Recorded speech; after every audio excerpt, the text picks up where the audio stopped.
Okay, this is a quick walkthrough of the STEM workshop that'll be held on March 5th. Um, Going through these slides, we're just going to be talking about what things are going to be happening. So with regards to the setup of the activities, we're reducing some of the paperwork that students have to do this time. They still have a team paperwork as well as some roles, responsibilities, as well as determining their decision-making process. So we'll make sure that they have those 10 minutes to do that. Our warm activity is a Simon Says, looking at just reviewing some Simon Says concepts. I know it seems kind of childish, but it's going to lead to a small reflection here where we talk about why do some people and team members not get involved or try?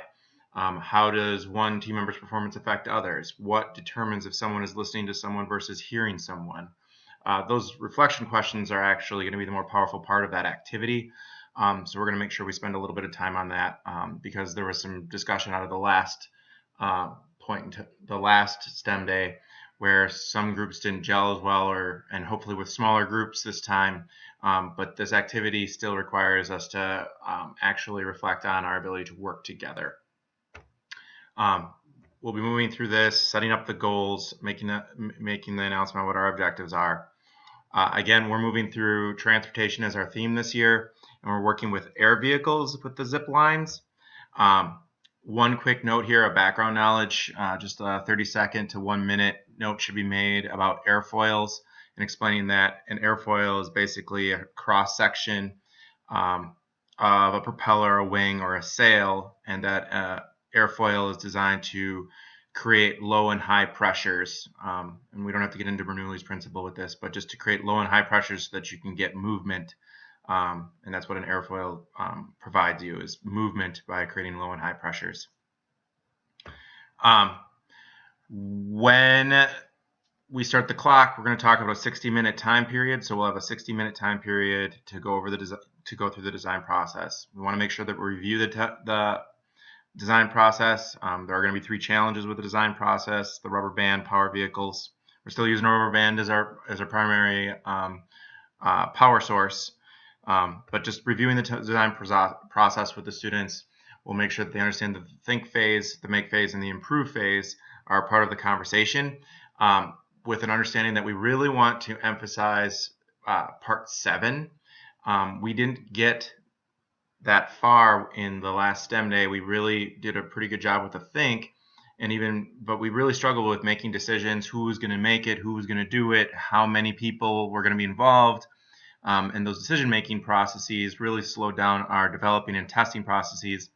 And I think that's where some people felt like failure, where failure came in. So we want to make sure that we're able to do that, so that we're able to verify success at the end of this workshop. So we're really going to push towards iteration, and we'll go over the different challenges. There will be videos linked here so that people can see what the distance racer, the speed racer, and the payload racer will have to accomplish. Don't have those at this point in time, but this will be there. We'll show this to the students so they understand what they're trying to accomplish. We'll talk about this. They're almost ready to start. They're working together in groups. The materials are limited to their bag of materials, which are located on the packing list in the folder that has been shared with you. But making sure that they don't waste anything, because we won't have a lot of materials extra this time for students to carve up and utilize. The last part that we want to make sure that we hit on is iteration, repeated adjustments to reaching a goal or objective. We want to make sure the students understand that their first attempt may not be their best attempt, and that they have the opportunity to go back and try again. In fact, we want that to happen. So we're really trying to push that and focus that, and the students' mentors are going to help to do that, and hopefully the teachers can step in and do that as well. They'll be given the work time. You'll be able to click on this link. It'll take you to the screen. You'll set up a 60-minute window. Evaluation is the last 20 minutes, hopefully, or the final 20 minutes. We can add 20 minutes and get those in. Since we have smaller groups, 12 to 18 teams at each group, rotating these through and getting those opportunities, it's just going to be a minute or so at each station to watch, go, and move and do your thing. So it's going to be moving pretty quick. So when we get to that evaluation phase, we really need students to be, I'm going to go do the speed racer, I'm going to go do the distance, and then we're going to go do this. And if we go through those stations, it'll take us a few minutes to wait in line, but it'll eat up that time really fast. Okay. We'll have a results posted. We want to make sure that people clean up and talk about some of these reflection questions. The reflection process should be done online in a Google form as we did in the past. So hopefully we're able to gather that information and put that out to students after the 5th.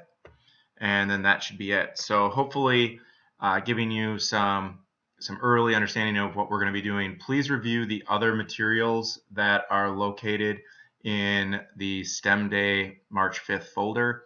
That should allow you to understand kind of the step-by-step process, minute to minute, what we're doing, what we're trying to accomplish, lesson plan kind of concept. If you have any questions, please get in touch with me.